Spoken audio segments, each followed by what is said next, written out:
Hi, my name's Kathleen Zoll. I am a writer, fantasy, romance, but my primary thing is creating neurodiverse representation in my books.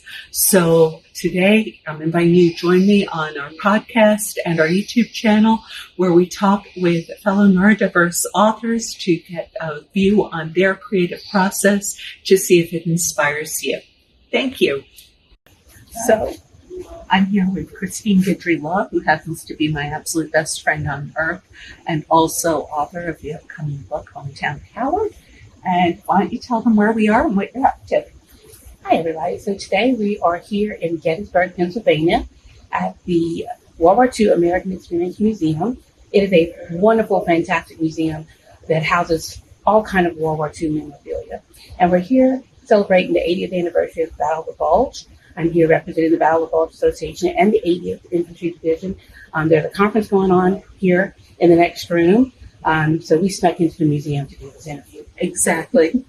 And one of the reasons I wanted to interview her is not only is she my best friend and is she an amazing author, but you as an author work with neurodiversity.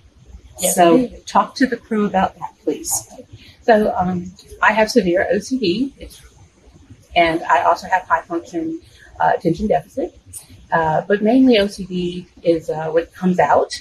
I have to be extremely organized. Everything has to be just so. And a lot of people say that is a strength, but trust me, it can drive you absolutely crazy.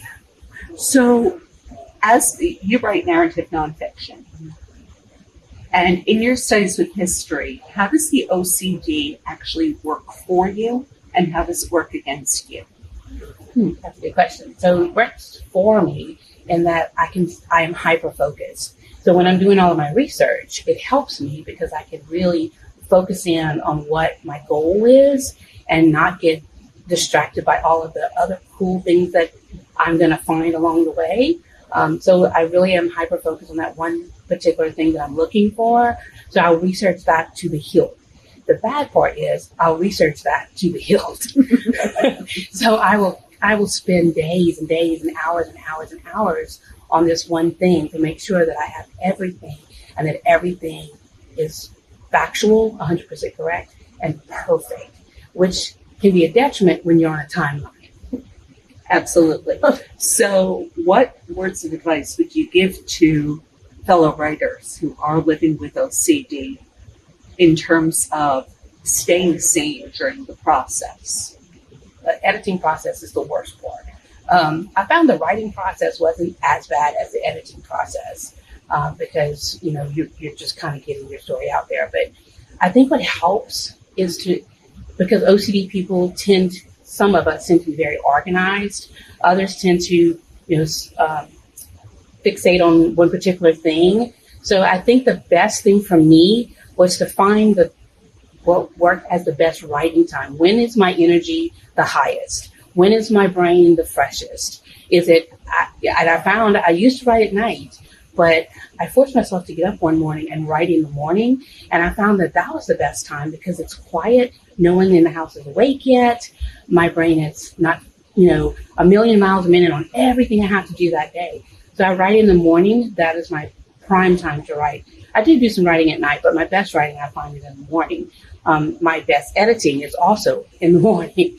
But what helped me was to make sure that I always had the same place that I wrote in, the same comfortable place. I had all my things around me. I had to have it, be very organized, have everything ready to go.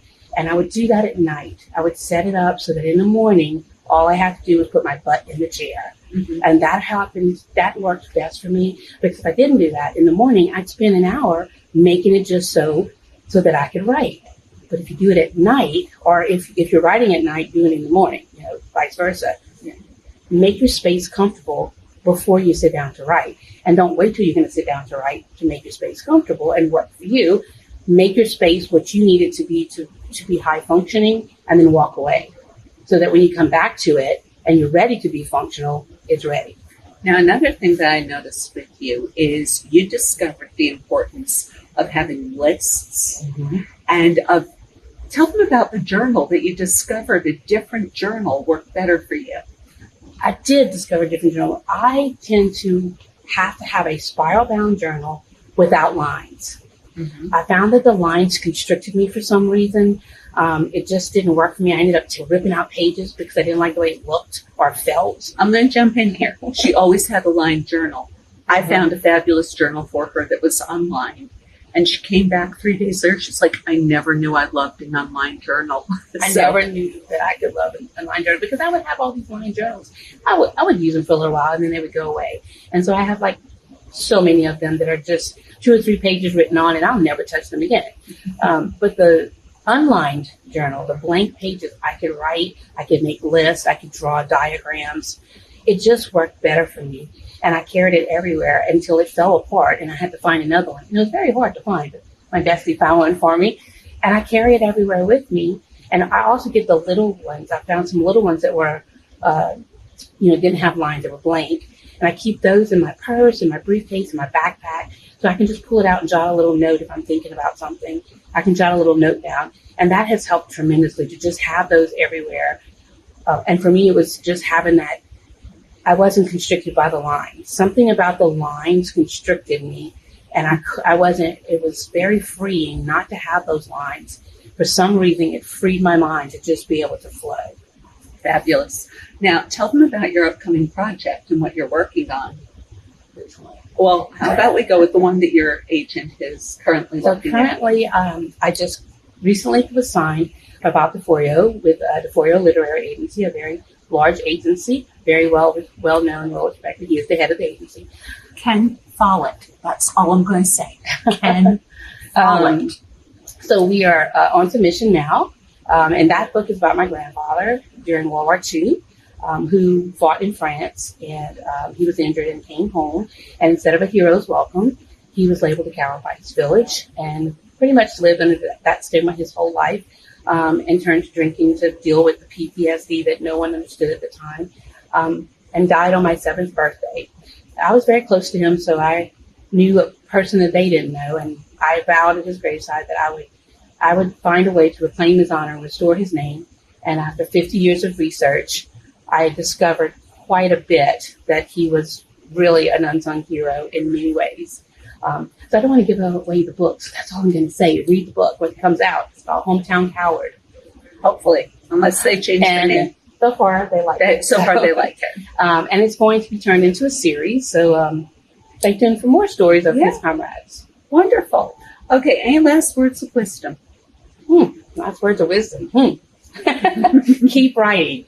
Write something every day. It doesn't matter if it's 1 or 2 sentences, write something every day. Even if it's an idea for another book or another story, and you don't have time to sit down and write the story out, write down your idea so that you have it. And that counts. It counts.